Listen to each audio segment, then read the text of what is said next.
Good morning. Thank you for allowing me to speak with you today. Before we get started, I'd like to address the elephant in the room. Like many of you, I've been dealing with a medical condition that is chronic, progressive, and has no known cure. I'm bald.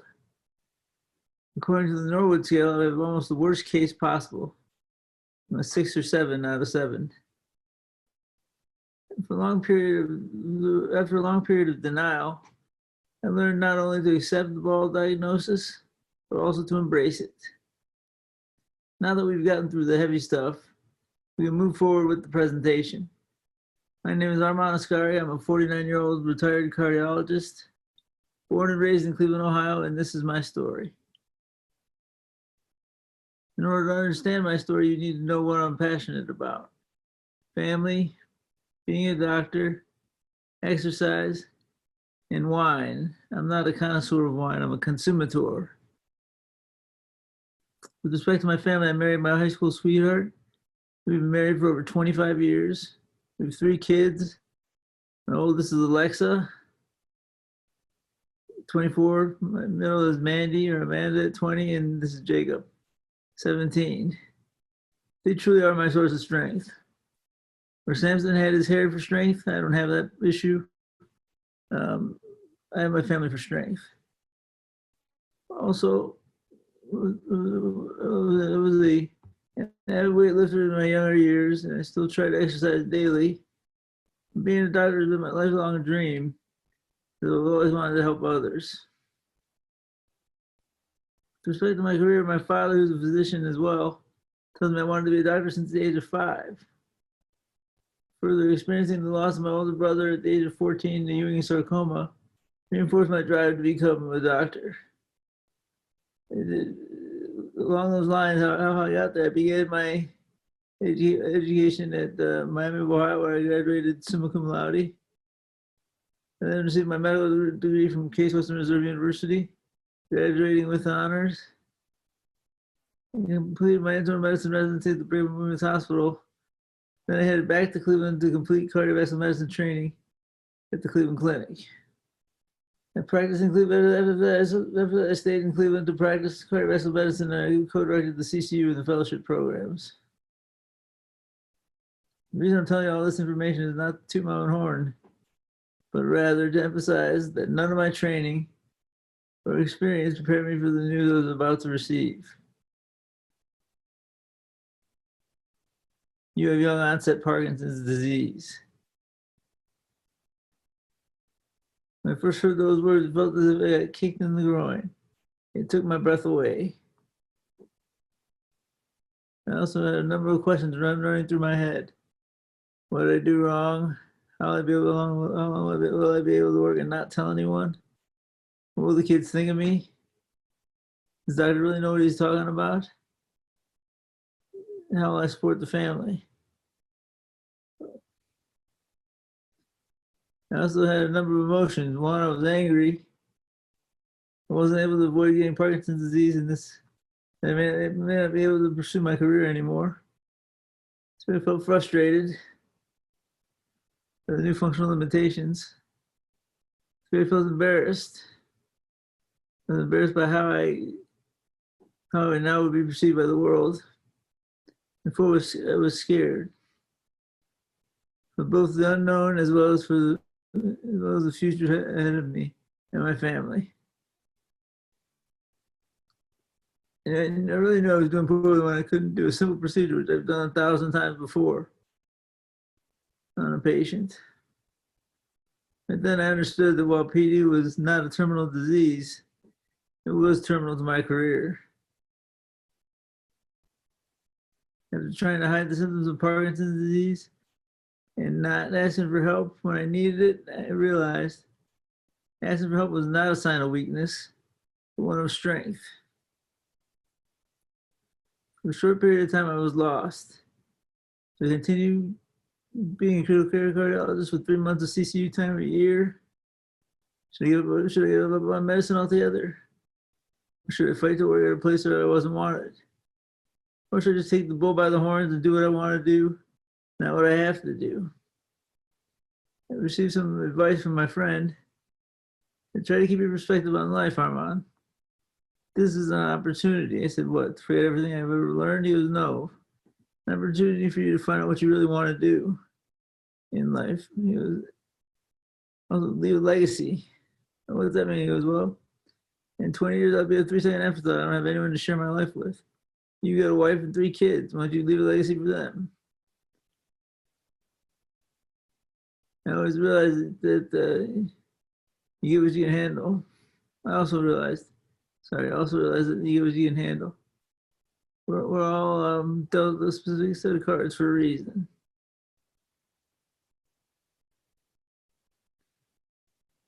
Most of you know difficulties associated with Parkinson's disease. I'd like to give you my version of my life with PD and how I handle it. There's no one size fits all approach for this. And I'm going to use a number of quotes or statements that I use every day to help me get through with Parkinson's. Keep pounding. Sam Mills. Simply yet powerful quote by the Carolina Panthers linebacker coach Sam Mills. This quote helped him through colon cancer. His fight with colon cancer and inspired his team to win their first playoff game against the Dallas Cowboys in 2003.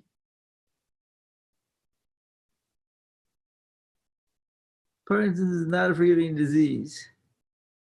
It makes what used to be so effortless a huge undertaking, such as talking, eating, dressing, taking a shower, or writing.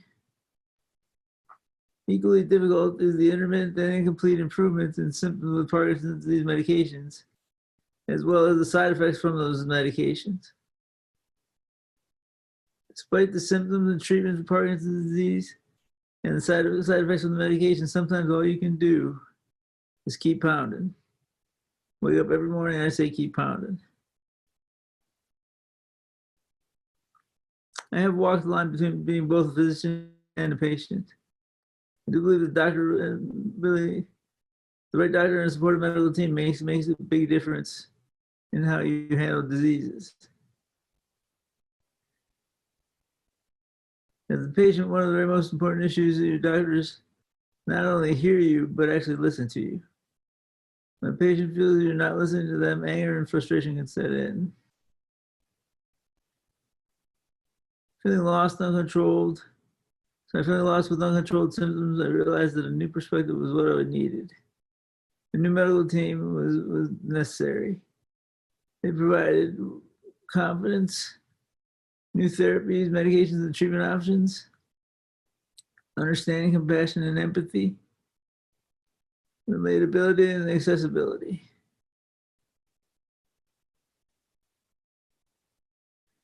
There's a quote, very good quote from Patch Adams. It says, you treat a disease, you win or you lose. You treat a person, I guarantee you'll win no matter what the outcome. It is ironic that Robin Williams also had Parkinson's disease. My medical team had highly recommended DVS. They said it would be a game changer. An alternative would be Duopa.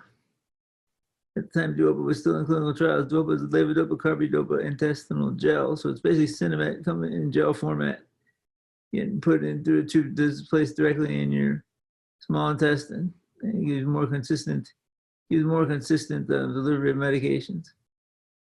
So I entered into this clinical trial on August 1st, 2011, when I inserted that tube into my small intestine, and Duopa was directly delivered through this tube. So it actually improved my symptoms substantially for the first couple of years. And then I had severe dyskinesias, which were debilitating at times. And as an aside, January 13th, 2015, Duopa was FDA approved for the treatment of symptoms of Parkinson's disease.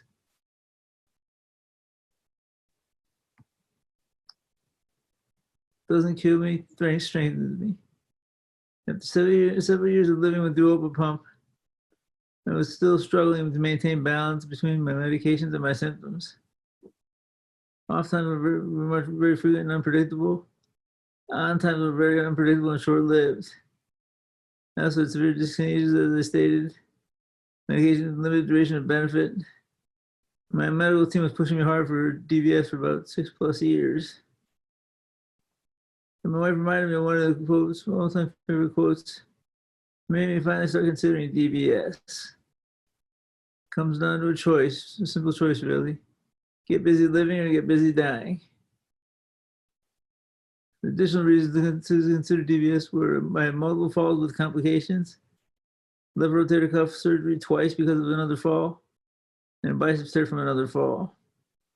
Interesting. I fell both times, 3 times I fell, was all getting my medications, trying to get my pump together. So, a little ironical.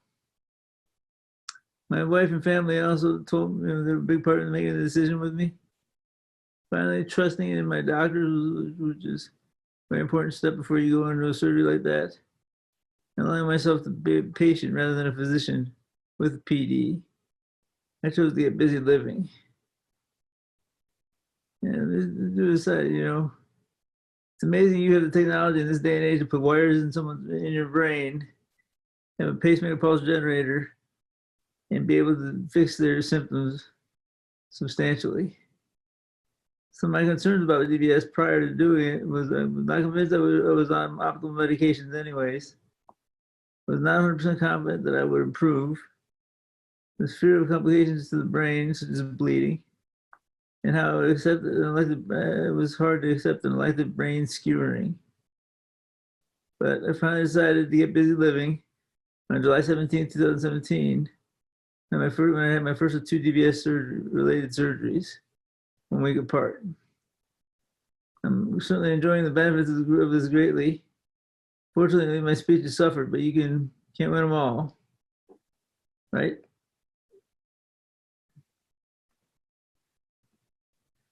This is a great quote by one of my idols, famous basketball coach John Wooden. Don't let what you can't do interfere with what you can do. Very strong quote.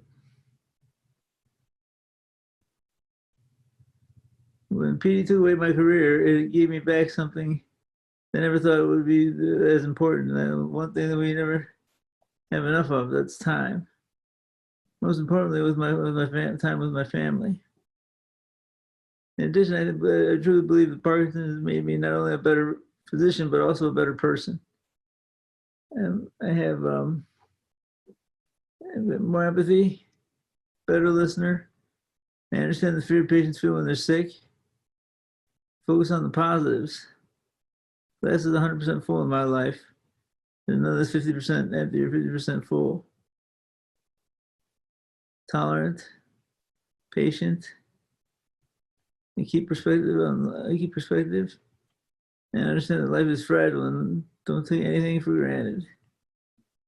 In addition, my family has benefited from Parkinson's. We're much stronger family unit. Trying to let little things bog us down. Been able to teach the kids how I handle Parkinson's daily. They understand that it's everyone out there may get a bullet or a symptom or a disease of some sorts. It's how they deal with it that makes the person, not what they get. Our kids are much more empathic people than growing up with the parents with Parkinson's disease.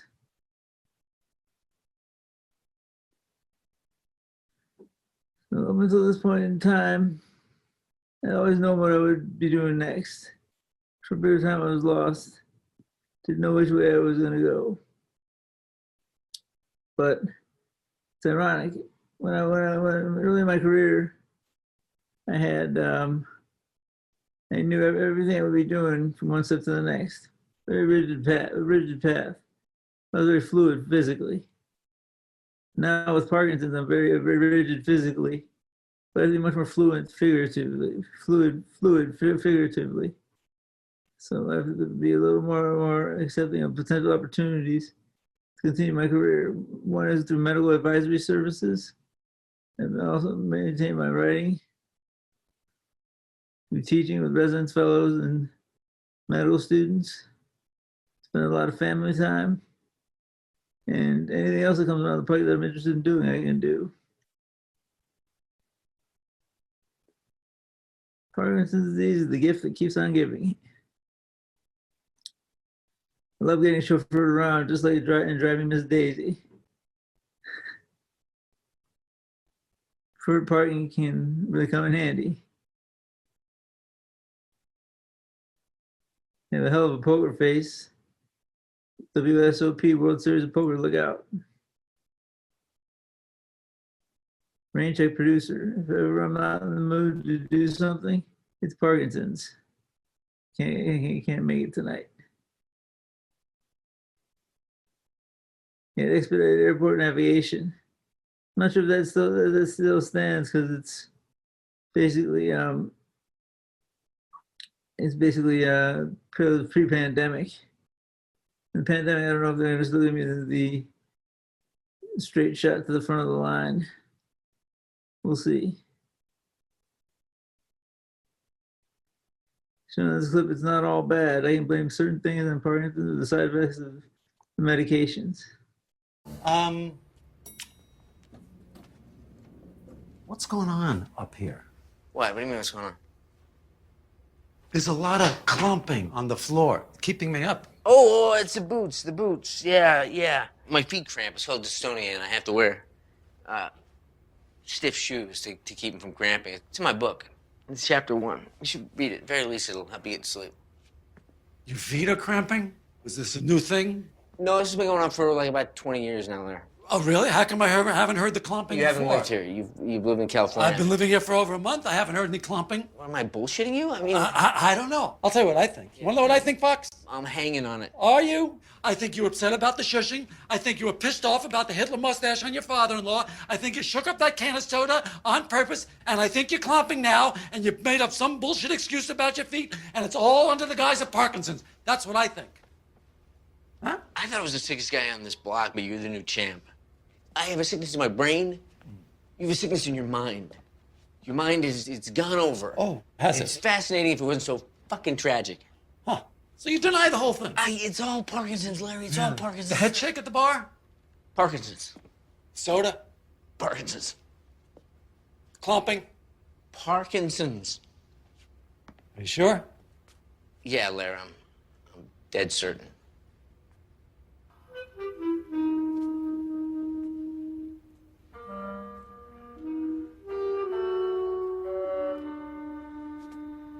Okay. So there's some lessons learned from having Parkinson's. Don't walk and text.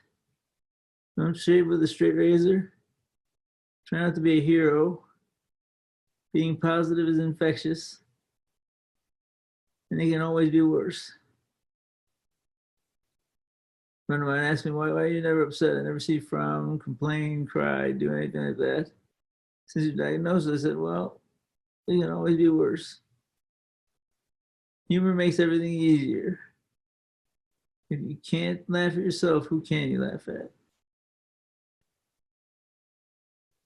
My favorite movie scenes of all time, Rocky talking to his son. The world ain't all sunshine and rainbows. It's a very mean and nasty place, and I don't care how tough you are, it will beat you to your knees and keep you there permanently if you let it. You, me, or nobody is gonna hit as hard as life. But it ain't about how hard you hit. It's about how hard you can get hit and keep moving forward. How much you can take and keep moving forward. That's how winning is done. Life is tough, but I am tougher. Thank you for your attention.